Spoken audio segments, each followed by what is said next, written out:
Meiosis second शुरू हो चुकी है।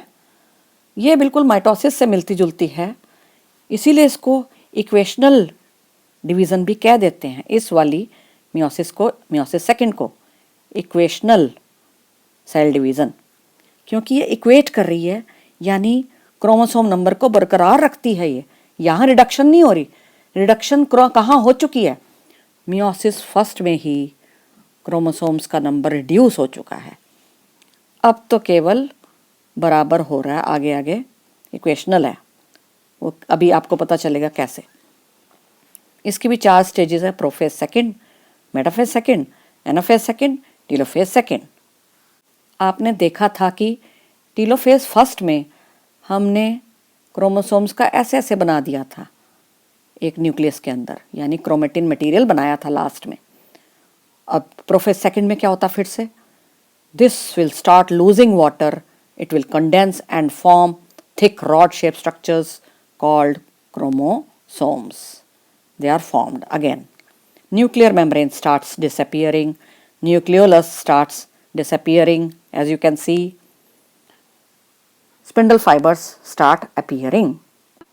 हैं, ये क्या? मेटाफेज सेकंड में मैंने ये इक्वेटर की पोजीशन बदल दी है क्या? कुछ गलत बना दिया क्या? पोल यहाँ दिखा दिए, इक्वेटर ऐसे दिखा दिया। ये क्या है? अरे नहीं, ये बिल्कुल सही है। 90 डिग्री पर हो जाएगा अब की बार पोल और इक्वेटर पहले से। जब पहले आपको याद होगा मेटाफेज फर्स्ट में जहाँ बने थे ना पोल और इक्वेटर, अब उसके 90 डिग्री एंगल पर बदल के बनेगा। पोल और इक्वेटर बदल जाएंगे, उनकी ओरिएंटेशन पोल और इक्वेटर की, और इस तरह से मेटाफेज सेकंड में chromosomes will come and arrange themselves on the equator of the cell, ये उसकी पहचान है। And the chromosomes will be joined with the spindle fibres. Anaphase second, chromosomes आपको पता है ऐसे पड़े थे, ठीक है, बाइवेलेंट्स के रूप में थे, 4 आर्म्स वाले थे, लेकिन इनके सेपरेशन हो जाता है, ये कट जाते हैं बीच में से, ये कट जाएगा बीच में क्रोमोसोम ऐसे, तो एक ये बन गया हिस्सा, एक हिस्सा इसी का ये बन गया। ये जो इसके 2 हिस्से बने हैं ना क्रोमोसोम के, एक क्रोमोसोम के, ये कहलाते हैं chromatids. 2 chromatids are formed from each chromosome. The chromosome gets cut, gets divided, gets split, and this is how the chromatids now in anaphase start moving towards the respective poles, towards the opposite poles. ये पहचान है anaphase की। Spindle fibres के along stretch होते हुए, spindle fibres आपको पता है कि मूव अपना खींचते रहते हैं, कभी नैरो डाउन होते रहते हैं, श्रिंक होते रहते हैं। उनकी मूवमेंट से, स्पिंडल फाइबर्स की मूवमेंट के कारण ही क्रोमेटिड चल पाते हैं पोल की तरफ। और अब क्रोमेटिड नहीं कहलाएंगे, इनका दर्जा बढ़ गया है भाई, अफसर हो गए हैं ये, इनको क्रोमोसोम कहा जाएगा बाकायदा अब से। अर्ली टीलोफेज सेकंड का डायग्राम। टीलोफेज में आपको पता है इसमें होता ही यही है कि क्रोमोसोम पोल पे पहुंच जाते हैं, हर टीलोफेज में ऐसा होता है। तो यहाँ भी ऐसा ही हुआ है कि क्रोमोसोम्स, यानी जो पहले क्रोमेटिड थे अब उनका दर्जा बढ़ गया क्रोमोसोम्स। यहाँ कितने दिख रहे हैं? 2। यहाँ कितने दिख रहे हैं? 2। यहाँ कितने क्रोमोसोम? 2। ऐसे करके आपको कितने न्यूक्लियाई नज़र आ रहे हैं, क्योंकि nuclear membrane has started appearing, nucleolus has started now appearing, spindle fibres have started disappearing. मतलब टीलोफेज ना, अगर याद रखो तो टीलोफेज प्रोफेज के ज़्यादातर ऑपोजिट ही होती है। जो प्रोफेज में कहानी बोलते हैं ना, ऐसे होता है वैसे होता है, टीलोफेज में उसका उल्टा होता है। तो अब हमें कितने न्यूक्लियाई नज़र आ रहे हैं एक सेल के अंदर पड़े हुए? 4, एक, ये दूसरा, तीसरा, चौथा, 4 न्यूक्लियाई। वाओ, ठीक है।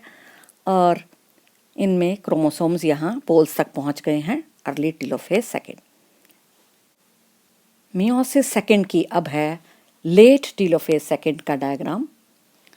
इसमें न्यूक्लियस बकायदा पूरा बन चुका है क्योंकि न्यूक्लियर मेम्ब्रेन आ चुकी है वापस, न्यूक्लियोलस उपस्थित हो चुका है, क्रोमोसोम्स अपनी जगह पे मौजूद हैं। ये रहा एक सेल जिसमें 4 न्यूक्लियाई हमें नज़र आ रहे हैं बने हुए, ईच हैविंग 2 क्रोमोसोम्स।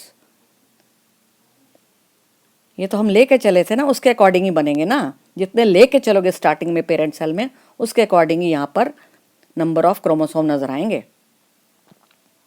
तो यहाँ कितने नजर आ रहे हैं? 2। यानी कि मियोसिस सेकेंड कंप्लीट हो चुकी है after telophase second. Now there is the time of cytokinesis. मैंने आपको बताया था कि साइटोकाइनेसिस पूरी की पूरी अभी भी हो सकती है, जैसे कि एक पूरा था ना अभी सेल बनाया हुआ था ये वाला जिसमें 4 न्यूक्लियाई थे, वो देखो पहले फरो क्रिएट हुई, उसमें furrow has been created, this furrow deepens and deepens, ये आगे आगे जाती जाएगी, कट हो जाएगा, pinching off, finally 2 daughter cells बन गए फरो के कटने से, डीपन होने से। और अब इनमें 2 न्यूक्लियाई नज़र आ रहे हैं, हर डॉटर सेल में 2 न्यूक्लियाई नज़र आ रहे हैं। उसके बाद ये भी कट जाएंगे जी आपस में, ऐसे ऐसे करके क्या फरो क्रिएट होगी और 4 डॉटर न्यूक्लियाई बन गए, 4 डॉटर सेल्स फाइनली बन गए। ऐसे भी हो सकता है, या फिर क्या हो सकता है कि जैसे हमने पढ़ा था कि मियोसिस फर्स्ट के बाद ही ये वाला स्टेप हो जाए, मियोसिस फर्स्ट के बाद ही ये वाला स्टेप हो जाए, और यानी कि 2 सेल्स बने हुए हों डॉटर सेल्स, उसके बाद फाइनली ये भी कटे और कुल 4 डॉटर सेल्स बन जाए। इसका मतलब साइटोकाइनेसिस 2 हिस्सों में बट के भी हो सकती है। तो फाइनली आप देख रहे हैं 1n 1n 1n 1n, यानी haploid 4 daughter cells are formed in meiosis division. देखो भाई, हम पेरेंट सेल जो स्टार्टिंग में लेके चले थे, मियोसिस शुरू कैसे की थी, एक पेरेंट सेल था सिंगल जिसने फाइनली 4 सेल्स बनाने हैं, हमें ये बात पता है ना, डॉटर सेल्स बनाने हैं। तो एक पेरेंट सेल जो लेके चले थे उसमें हमने कितने बनाए थे? कुल 4 क्रोमोसोम बनाए थे, याद हो तो, ये कैपिटल ए स्मॉल ए याद है, कैपिटल बी स्मॉल बी लेके चले थे ऐसे, यानी कि 2 जोड़े लेके चले थे ना, तो 2 सेट्स ऑफ क्रोमोसोम पड़े हैं यहाँ पे। इसका मतलब ये डिप्लॉयड सेल है, और डिप्लॉयड नंबर कितना इसका कहलाएगा? 2। अगर कोई कैलकुलेट करे ना कि इस वाले सेल का डिप्लॉयड नंबर कितना है, तो हम कहेंगे 2, क्योंकि 2 सेट्स मौजूद हैं क्रोमोसोम्स के। बने कितने फाइनली मियोसिस के लास्ट में, एंड में? 4 डॉटर सेल्स बन चुके हैं, ये और ये, इनमें गिनते हैं। आप ध्यान देना पिछले डायग्रामों में कि 2-2 बने थे लास्ट में, हर सेल में 2-2 क्रोमोसोम मौजूद हैं इन द एंड। मियोसिस में हमने जो चित्र बनाया था, तो हमने सही चित्र बनाया था, इसका मतलब अब एक सेट ही रह गया है, हर सेल के पास 2 सेट्स नहीं है, ए और बी कहो जी, नो, अब एक सेट ही रह गया है, और वो बदले हुए हैं, वो ए और बी वगैरह सेम नहीं रह गए, वो काफ़ी बदलाव आ गया हमें, क्योंकि क्रॉसिंग ओवर हो चुकी है, वेरिएशन आ चुका है, तो वो नए तरह के बन चुके हैं, और वो एक सेट है, क्योंकि वो एक सेट है तो इसलिए हैप्लॉइड सेल कहेंगे इनको हम। इसका मतलब ये डॉटर सेल्स जो पड़े हैं, ये कैसे वाले पड़े हैं? हैप्लॉइड, यानी 1n daughter cells are the products of meiosis. The significance और इम्पॉर्टेंस ऑफ मियोसिस, मियोसिस की महत्ता, क्या फ़ायदे हैं भाई इसके? एक तो ये गैमीट प्रोड्यूस करने में मदद करती है, स्पर्म्स एंड ओवा आपको पता है, इन ऑर्गेनिज्म्स, वेरिएशंस लाती है इन ऑर्गेनिज्म्स, यानी एवोल्यूशन लाती है, विकास लाती है। कौन? मियोसिस। अगर मियोसिस ना होती तो एवोल्यूशन, वेरिएशन वगैरह ना हो पाता, वेरिएशन से ही एवोल्यूशन होता है, विकास होता है स्पीशीज़ का, जातियों का, और ये बहुत ज़रूरी है, क्योंकि अगर एक जैसे ही रहोगे तो फंस जाओगे, कोई बीमारी आएगी और एक कमरे में सारे एक जैसे मौजूद हैं बैक्टीरिया, और उनके ऊपर किसी वायरस ने अटैक कर दिया जी, तो वो सारे डूब मरेंगे, सारे मरेंगे हैं।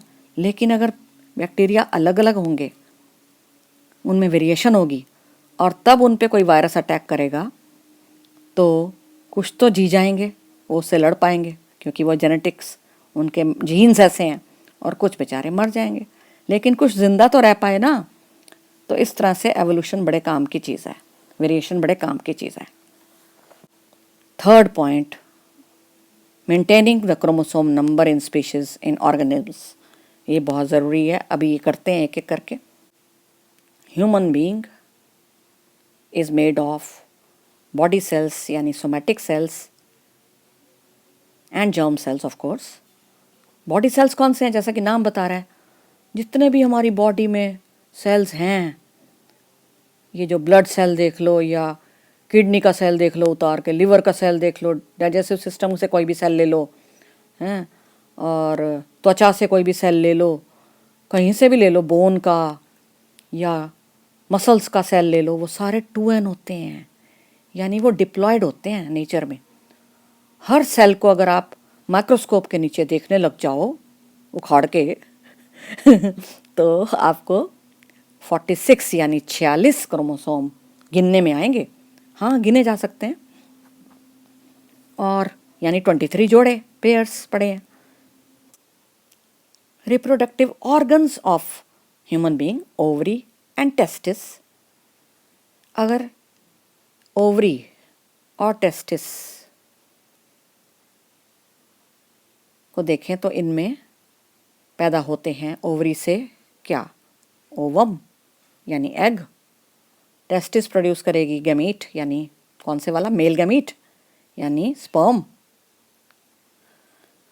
अगर मियोसिस ना हो और सीधा ही बॉडी सेल दोनों मिलके जुड़ जाएं, 46 और 46 यानी फीमेल और मेल मनुष्य के गैमीट्स, फीमेल गैमीट और मेल गैमीट फ्यूज़ हो जाएं, जुड़ जाएं, यानी फर्टिलाइजेशन हो जाए, और वो 46 लेके बैठे हों, यानी मियोसिस ना हुई हो, सीधा ये मल्टीप्लाई हो जाए, तो कितने बन गए? 6 दूनी 12, 92।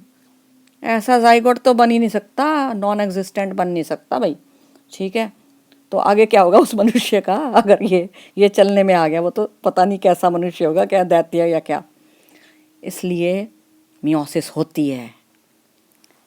एक तो मियोसिस गैमीट बना रही है, जब होती है तो 2n से 1n बने, यानी हैप्लॉइड बने, गैमीट्स बन जाते हैं, ओवम एंड स्पर्म। ये इसका काम है, किसका? मियोसिस का। इसी डायग्राम में ही हमें थर्ड पॉइंट भी नज़र आ गया सिग्निफिकेंस का। वो क्या? कि ऐसे नहीं चलेगा, क्रोमोसोम्स को हाफ होना पड़ेगा पहले, मतलब 23 + 23 आधे आधे अगर मिलके जुड़ेंगे तो 46 बन जाएंगे। किस में? जाइगोट में जाके आराम से जाइगोट 46 वाला बनेगा, और वो मल्टीप्लाई करेगा। इंडिविजुअल कैसा बनेगा? 46 वाला, 46 वाला, 92 वाला नहीं बनेगा। तो इसका मतलब कितनी फ़ायदे की है क्या मियोसिस, कि वो रिड्यूस करती है क्रोमोसोम नंबर को into half, which is very necessary. We say that meiosis brings about variation and helps the species to evolve. But how exactly is it bringing variations? It is through the chiasmata formation. Remember Pachytene stage of meiosis first? It is here that crossing over takes place and genetic material here, आप देख रहे हो ये crosses, तो this is the point of genetic exchange, genetic material exchange called chiasmata. chiasma singular, chiasmata plural. और इससे क्या हुआ? फाइनली जब क्रोमोसोम्स वापस आए, टांगे उन्होंने पसारी हुई हटा ली, तो वो बदले हुए थे, उनके एंड्स वगैरह, वो एरिया जहाँ पे वो अटैच हुए थे वो वाला एरिया बदल चुका था, वो सेम नहीं थे। इसका मतलब है वेरिएशन आ चुका है। अब यही फाइनली क्या, कहाँ जाएंगे? स्पर्म्स और ओवा वगैरह में जाते हैं। उससे child will be different from the parents, it will not be the same.